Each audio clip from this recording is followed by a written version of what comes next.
de Jesucristo, que tuvo que vivir y actuar en servicio al mundo, obediente a la misión que su Padre le envió. Quiero también hoy agradecer solemnemente las diversas manifestaciones de simpatía y solidaridad que me brindaron con motivo de mi pasado cumpleaños. Créanme que me han dado una nueva riqueza a mi espíritu, ya en los testimonios de solidaridad, de felicitaciones y sobre todo aquellos mensajes que venían ofreciéndome sus dolores, su enfermedad, sus sufrimientos. Qué riqueza siento yo cuando le da un enfermo, un paralítico, a alguien que sufre, el sentido de oración, unido con su pastor. Una carta muy bonita que me dice: yo siento que junto con usted estamos salvando al pueblo, salvando almas para la eternidad. Y de estos testimonios pues abundan mucho. Lo mismo que la misa celebrada con sacerdotes, religiosas y fieles en la iglesia de San José de la Montaña y la que celebramos en Chalatenango, expresión de comunidades que comprenden que una iglesia encuentra en su obispo el signo de la unidad, del magisterio, de la verdad, de la misión que tiene que predicar en el mundo. Todo esto pues para mí significa no una felicitación de carácter personal, sino una vivencia muy rica de iglesia, que me lleva a la alegría de sentir que nuestra arquidiócesis va madurando cada vez más en su sentido de iglesia. Por eso que el Señor les pague tantas demostraciones, más que de simpatía, de fe verdaderamente eclesial. Y buscando en las lecturas de hoy cabalmente esa fuerza de unidad, esa inspiración que nuestro Señor quiso darle a su iglesia, quiero recordarles que desde hace 3 domingos venimos leyendo como evangelio el capítulo 6 de San Juan. San Juan es el evangelio más eclesial, más sacramental. No se puede entender todo lo que él dice acerca de Cristo si no lo vemos a través de la comunidad iglesia, si no nos lleva a la vida sacramental. Es un evangelio, sobre todo en este capítulo 6, riquísimo para conocer la relación que existe entre el divino Salvador y nuestra iglesia. Y por eso desde hace 3 domingos les decía yo que consideráramos estas 4 lecturas dominicales como un verdadero regalo providencial para iluminar mejor la figura de nuestro divino patrono, y así ha resultado que los domingos de agosto han sido todos los 4 un homenaje espléndido desde la palabra de San Juan al divino patrono de nuestro país, al divino Salvador del mundo. Todo arranca de un milagro de Cristo, la multiplicación de los panes. Pero San Juan, el hombre del signo, no solo quiere ver la alegría de unos 5,000 hombres saciados de pan. Cristo les reprocha: no me busquen por el pan que perece, busquen el pan que da la vida eterna. Y todo el 4 evangelio en su capítulo 6 es una bella explicación de ese pan de la vida eterna. En el signo de la multiplicación de los panes encontramos, según San Juan, los bienes de la redención. todo lo rico que Cristo ha traído al venir a morir por nosotros y resucitar y ofrecernos una nueva vida, está simbolizado en ese pan. En él está pues la verdadera liberación, la verdadera promoción del hombre. No trabajemos, dice Cristo, solo por el pan que perece. No luchemos las luchas reivindicativas solamente por las liberaciones de la tierra. Todo eso está bueno y es necesario, pero si todo termina allí, hemos dicho 1000 veces, son liberaciones truncas. El servicio que Cristo y su iglesia nos da a los esfuerzos de liberación de las esclavitudes de la tierra es elevar esos esfuerzos hasta la liberación que Cristo, el verdadero Salvador del mundo, nos está ofreciendo. Liberación del pecado ante todo. Ningún hombre que está todavía esclavizado al pecado puede hablar de liberación, si él es el primero necesitado de liberarse del odio, de la venganza, de la violencia injusta, de todo aquello que atropella. Es necesario la liberación del pecado y promoverse con la promoción de Cristo, no simplemente a un pueblo libre, sino a la libertad auténtica, a la dignidad de los hijos de Dios, aquellos derechos humanos donde sublimados hasta hacerse hijo de Dios, nos dice de verdad que el hombre es imagen y semejanza de Dios. Por más dichoso y libre y digno que se crea un hombre en esta tierra, pero sin fe para promoverse a la altura de aquel cielo donde seremos ciudadanos de Dios para siempre, será también una promoción mutilada, sin un sentido trascendente. Por eso el cuarto evangelio pues nos está ofreciendo en el símbolo del pan la verdadera liberación que arranca del pecado y la verdadera promoción que llega hasta la altura de hacernos hijos de Dios y ciudadanos de la eternidad junto a nuestro Padre Dios. Hoy, en el pasaje que se ha leído, culmina con la revelación maravillosa de la Eucaristía. Yo quisiera, queridos hermanos, que ilumináramos hoy nuestra presencia de cada domingo en la palabra que hoy se ha leído. No vengamos a misa por curiosidades o por tendencias políticas, por fines meramente humanos, que nos quedaremos desilusionados. La misa no responde a esas curiosidades. Si venimos a misa, sea como Cristo decía, no me busquéis por el pan que perece, buscad el pan de la vida eterna. Yo quisiera que al terminar mi meditación sobre esta palabra del Señor, ustedes y yo nos sintiéramos más cristianos, más agradecidos con Cristo que nos ha dado la misa de cada domingo, la Eucaristía, que nos alimenta en el peregrinar. Me da tristeza que mucha gente no siente cariño por la misa porque no conoce la Eucaristía ni el don de Dios. Cristo comienza hoy su evangelio con la gran revelación: yo soy el pan vivo que ha bajado del cielo. El pan que yo daré es mi carne para la vida del mundo. Nos damos cuenta, hermanos, que hay una presencia de Cristo en persona cuando venimos a misa, que aunque no le veamos su cara como nos vemos nuestras caras, Él es el principal, pero así personalmente aquí presente Jesucristo.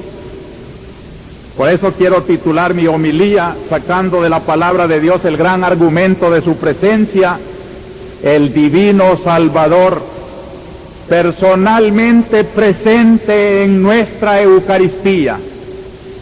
Este es el título que yo quisiera que nos grabáramos bien hondo y lo viviéramos de verdad.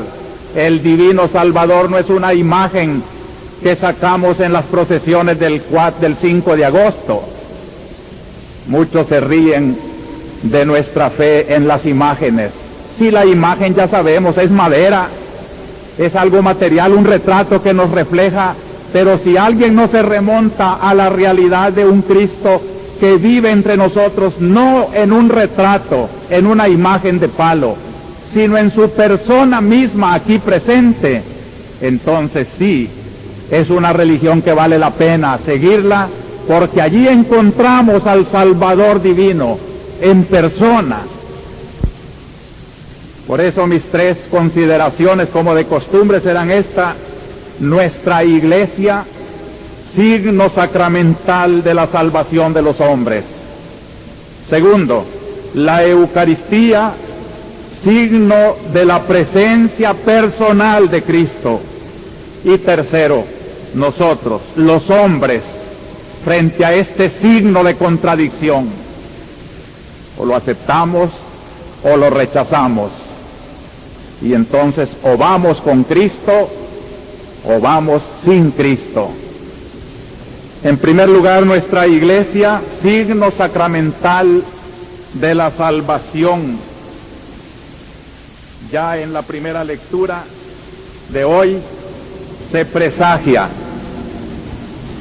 una iglesia que será signo de la sabiduría de Dios. La sabiduría se ha construido una casa con 7 columnas, ha preparado un banquete, y la figura del banquete y del edificio y de la alegría y de la magnificencia de un festín es lenguaje de los profetas. Y así Cristo no podía prescindir también de esa comparación, y precisamente el signo que hoy aprovecha San Juan es la alegría de comer pan.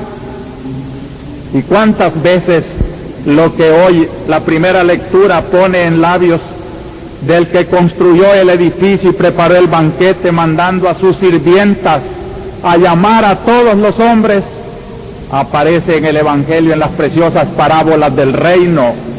El reino es un festín, y el que ha preparado el festín manda a llamar a todas las encrucijadas de la historia: vengan, que ya he preparado este vino que yo he mezclado, esta riqueza que yo quiero obsequiar a todos mis invitados. Qué hermoso esto de que cada domingo que venimos somos invitados a un festín. La Iglesia lo llama el Concilio Vaticano II Sacramento Universal de Salvación, porque en ella están todos los medios que el Divino Salvador ha querido poner para que los hombres seamos salvos. Hombres y pueblos tienen que escuchar aquello que dice San Pablo: no se ha dado otro nombre en el cual los hombres puedan ser salvos fuera del nombre de Jesús. Solo en Él hay liberación, solo en Él hay salvación. Y quiso representar Cristo toda esta riqueza en la iglesia convocada como un festín. En ella está presente el Divino Salvador con todos los medios de salvación. No quiere decir que solo los que estamos en la Iglesia Católica nos podemos salvar. Tengamos muy en cuenta esto. Fuera de la Iglesia hay también muchos caminos de salvación. Pero lo cierto es que en la Iglesia, auténticamente fundada por Cristo y depositada sobre los apóstoles, es donde Cristo dejó los medios completos, absolutos, llenos de la salvación. Muchos no los aprovecharán. Muchos, viviendo en esta iglesia festín de Dios, prefieren apoyarse en los ídolos del mundo, y de esos, dice el concilio, están en el cuerpo de la iglesia, pero no están en el corazón de la iglesia. Así como al revés, aquellos que no han conocido la Iglesia Católica, pero quieren salvarse según su religión, están en el corazón de la iglesia, aunque no estén en el cuerpo de la iglesia. Es mucho mejor ser del corazón, pero mucho mejor es ser del corazón y del cuerpo de la iglesia. Un buen católico, pues, que sabe que en su iglesia Dios ha dejado todos los medios maravillosos de la salvación, tiene que aprovecharla y vivir de esa riqueza que el Señor ha puesto tan a nuestra mano.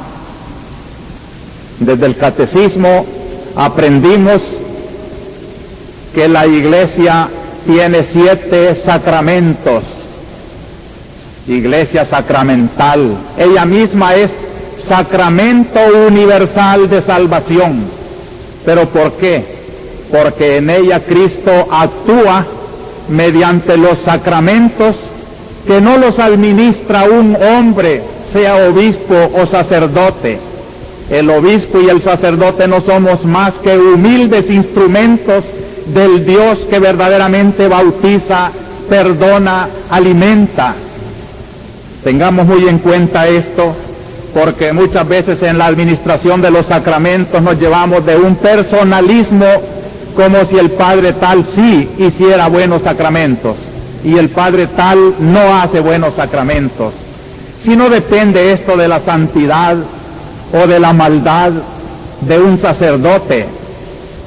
Decía aquel gran escritor Manzoni, italiano: cuando yo me arrodillo a pedir perdón de mis pecados ante un sacerdote, no me importa saber si él tal vez está más necesitado que yo de perdón.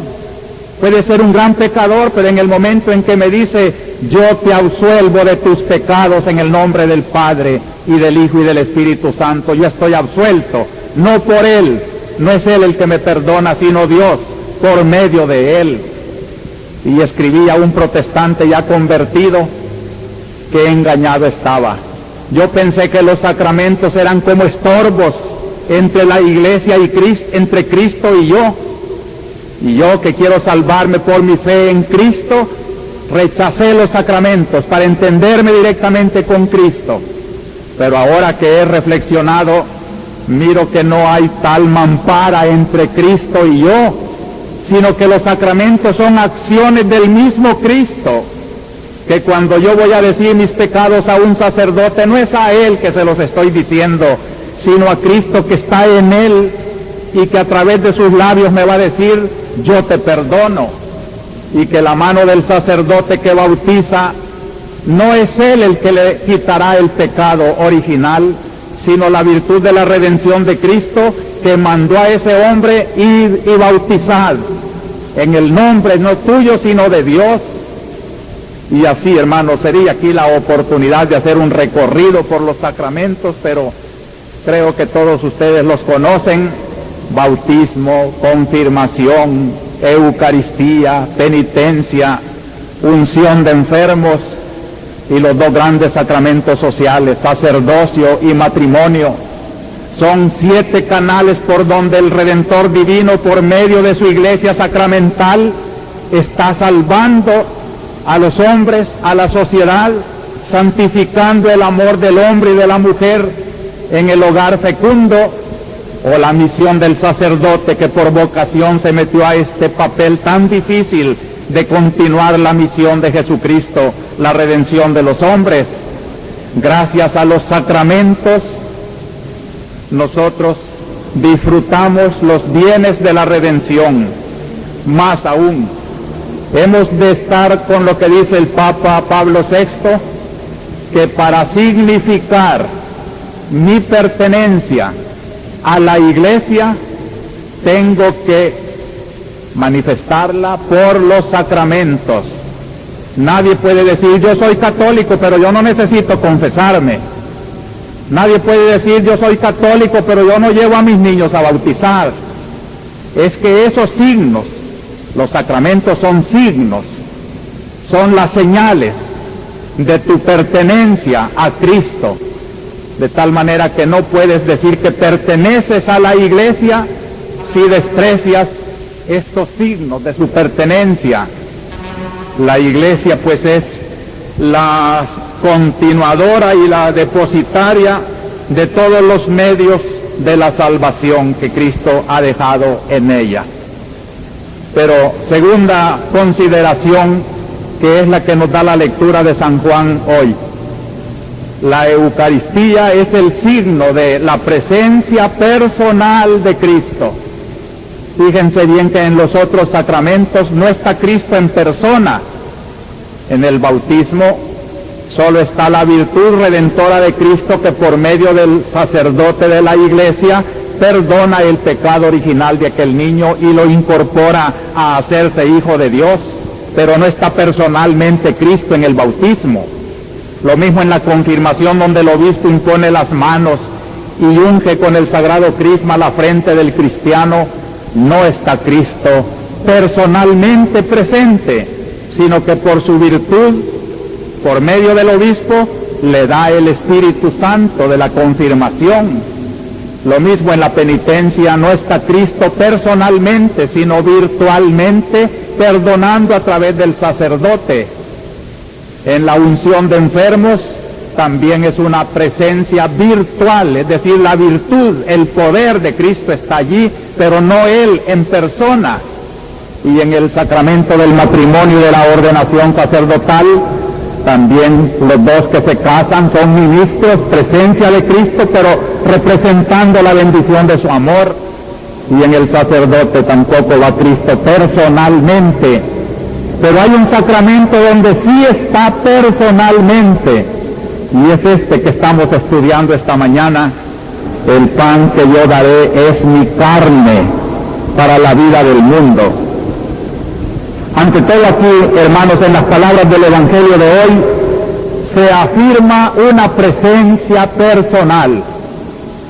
La palabra que acabo de citar, el pan que yo daré es mi carne. El domingo pasado expliqué qué significaba carne, es decir, el hombre, la persona. Cuando Cristo dice el pan que yo les estoy anunciando es mi persona, yo mismo estoy en ese pan de vida eterna. Y cuando los judíos dudaban, ¿quién se puede comer esa carne y beber esa sangre? Cristo, que sabe que le han entendido bien, que se trata de Él como carne y sangre, no se retracta, sino que se reafirma. Así como lo han entendido, así es. Mi carne es verdadera comida y mi sangre es verdadera bebida. El que come mi carne y bebe mi sangre tendrá vida eterna. Qué distinto cuando Nicodemo le entendió a Cristo mal y Cristo lo corrigió. Cristo le dice, si no renaces de nuevo, no podrás entrar en el reino de Dios. Nicodemo entiende al pie de la letra. ¿Cómo va un hombre a hacerse chiquito y meterse otra vez en el seno de una mujer para nacer? Cristo le dice, no, no es así como te quiero decir. Renacer quiere decir bautizarse, renovarse el hombre. Y cuando la samaritana también oye que Cristo le dice, el que toma de esa agua vuelve a tener sed, pero el que toma del agua que yo daré no tendrá sed jamás. La samaritana entiende al pie de la letra y le dice, dame de esa agua para que no esté viniendo al pozo a sacar todos los días. Y Cristo la corrige, no se trata del agua de ese pozo, se trata del agua de la gracia, de la vida eterna, el don de Dios que salta hasta la vida eterna. Quiero decir que cuando el Evangelio nos presenta a Cristo afirmando algo y que se le entiende mal, Él lo corrige. Pero cuando se le entiende como Él quiere decir, aunque sea un misterio que el hombre no comprende, lo reafirma, no lo corrige. El caso de su pan, que es su carne, y que su carne es comida, y así lo han entendido, así lo ratifica. Sí, yo daré mi carne, mi sangre, hay que beberla para tener vida eterna. Pero eso sí, por eso el Concilio de Trento puso estas tres palabras en la presencia de Cristo frente a los enemigos de la Eucaristía, los que dicen que cómo va a estar Cristo en persona presente en ese pedacito de pan y de vino. El Concilio, inspirándose en estas palabras del Evangelio, dice, Cristo está verdaderamente presente, realmente presente, sustancialmente presente. Son tres matices de una presencia personal que responden a las objeciones de los que dicen puede estar, pero solo en un signo. Tomad y comed, esto significa mi cuerpo. No es así. Verdaderamente, es decir, esto es mi cuerpo, realmente, en realidad y sustancialmente. Esto es lo que hay que entender bien. No vamos a entender un comer a Cristo como antropófagos.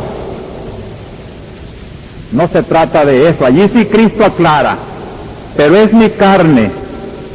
Pero hay que entender qué carne soy yo en las condiciones que yo aclaro en este discurso de Cafarnaúm. Primero, carne ofrecida en la cruz. Este es el pan para la vida del mundo. Es una expresión de Cristo dando su vida por el mundo. La carne no aprovecha para nada, decía Cristo. Lo que aprovecha es el espíritu que anima esa carne. Y la carne que Cristo está ofreciendo es su vida del mundo, la que reconcilió a los hombres con Dios. Es decir, como nosotros vamos a decirlo dentro de poco en la Eucaristía, anunciamos tu muerte, proclamamos tu resurrección. Esa es la carne personal de Cristo en la Eucaristía. Un Cristo que murió entre dolores, acribillando su sangre y su carne, la sangre que se derrama para perdón de vuestros pecados. Esta carne y esta sangre es la que se recoge en nuestra misa, y la presencia personal de Cristo en el momento culminante de la redención. Otra cosa maravillosa es la vida de Cristo unida a la vida del Padre. Yo vivo por el Padre, y todo aquel que me come vive por mí. Es decir, una corriente de vida. Yo no soy más que el Dios hecho hombre, y yo voy a inventar un modo de esta carne de hombre darle en alimento, pero porque trae vida de Dios. El que se alimenta de este cuerpo y de esta sangre bajo especie de pan, come no una carne simplemente humana, sino la carne del Hijo del Hombre, donde se conjuga lo humano y lo divino, donde Dios se hace vianda, alimento para los hombres. No olvidemos estas dos condiciones, pues, el Cristo ofreciendo su carne en la cruz y el Cristo unido en intimidad divina con el Padre. Esa es la carne que se da y que hay que comer, y esa es la carne de la Eucaristía. Esa es la presencia personal de Cristo. No está solo su virtud, está personalmente su carne, así como la acaba de describir él, unida al sacrificio de la cruz que salva al mundo y unida a la vida eterna del Padre. Solo así podía asegurar cosas tan inauditas. El que come mi carne y bebe mi sangre tendrá vida eterna. El que no come mi carne ni bebe mi sangre no tiene vida en sí. La presencia de Cristo también se indica por los efectos. ¿Qué efectos más maravillosos nos presenta Cristo en el discurso de hoy? Vivirá para siempre. Vuestros padres comieron el maná, era un pan misterioso, pero el maná saciaba el hambre del estómago de cada día, y los que comieron el maná murieron. Pero el que come de este pan no morirá, tendrá vida eterna. El efecto de la Eucaristía es hacernos inmortales, hacernos partícipes de la misma vida de Dios que no perece, de la vida de Cristo resucitado, que una vez resucitado ya no puede morir, dice la Sagrada Biblia. Lo cual quiere decir, queridos hermanos, que el sacramento de la Eucaristía es el sacramento de lo escatológico. Ya lo hemos explicado muchas veces. Lo definitivo de la historia, hacia donde marchan los ríos de los hombres, el mar donde vamos a desembocar todos, se llama lo escatológico, lo último, el fin. Pues Cristo ya nos trae en la presencia de su Eucaristía el mensaje, no solo el mensaje, la realidad en su propia carne, para aquel que comulga, aquel que viene a misa el domingo, aquel que se postra ante el sagrario, está captando lo escatológico, ya está ante la eternidad, ya está saboreando la vida de Dios. Y otro efecto que aparece en la palabra de Cristo hoy: habita en mí y yo en él. Qué cosa más inaudita. El que me come habita en mí y yo en él. Piénsenlo, lo que van a comulgar esta mañana. Qué momento más divino. Cristo habita en ti y tú habitas en él. Es decir, hay una compenetración que puede llegar a decir como San Pablo: ya no vivo yo, sino que es Cristo el que vive en mí. Esta transformación, que lejos de comprenderla cuando no se tiene fe, pero cuando se tiene fe, hermanos, sucede lo que yo vi ayer en dos comunidades religiosas, allá en Usulután, las hermanas franciscanas. Lo primero que me fueron a enseñar: mire cómo ha quedado nuestra casita, arreglada, casita pobre pero arreglada. Pero mire la capillita, lo más bonito de la casa, donde había antes un salón de belleza. Allí han levantado el sagrario a todo lujo, porque para la comunidad no hay cosa más linda que el sagrario donde Cristo habita con las religiosas y las religiosas habitan con él. Y anoche, cuando fui a celebrar al buen pastor también el novenario de la Madre María Mercedes, muerta hace 9 días, también el sagrario lo principal. Cuando se comprende lo que es la hostia consagrada, como que quisiéramos un cielo para ponerla. Da lástima pensar en las iglesias abandonadas, en los sagrarios polvosos, sin flores o con flores marchitas. Qué poca fe indica una iglesia donde no se estima la vida eucarística. Cuentan que cuando unos turistas o hombres de ciencia visitaron la isla de Molokai, donde el padre Damián vivía con los leprosos, él que le pidió a Dios ser leproso para quedarse con ellos, porque sus superiores le iban a mandar ya afuera, y dice: no, déjenme. Y le pidió a Dios la gracia de la lepra. Y un día, levantando la hostia consagrada, miró en su mano la señal de la lepra, y desde ese momento su palabra con los leprosos era: nosotros los leprosos. Se identificó tanto con ellos que lo sentían como el hermano. Y cuando pasaron por allí, gente que le ofreció apoyo, ¿cuántos dólares necesitaría? Dijo: por dólares ni un minuto más. Si yo estoy aquí es por él, por el amor a Jesucristo. Lo que le daba fuerza al padre Damián, lo que le da fuerza a todos los misioneros, a todas las religiosas, a todos los sacerdotes, lo que le da vida a la comunidad eclesial de base, lo que hace el centro de la parroquia, es el pan de vida eterna. El que me come se alimenta de vida eterna. Yo estoy con él y él está conmigo. No comprenderán esto, hermanos, los que no han vivido la experiencia de la Eucaristía. Y así se explica que las comunidades cristianas sean calumniadas, mal informadas, no conciben la locura de unos hombres y unas mujeres exponiéndose hasta morir si no es pensando en que hay un sentido subversivo, revolucionario en el corazón. No hay una fuerza más grande que todas las revoluciones. El amor del hombre y de la comunidad. Se ha descubierto el tesoro que hoy nos está revelando Jesucristo, su presencia viva y vivificante, su Eucaristía.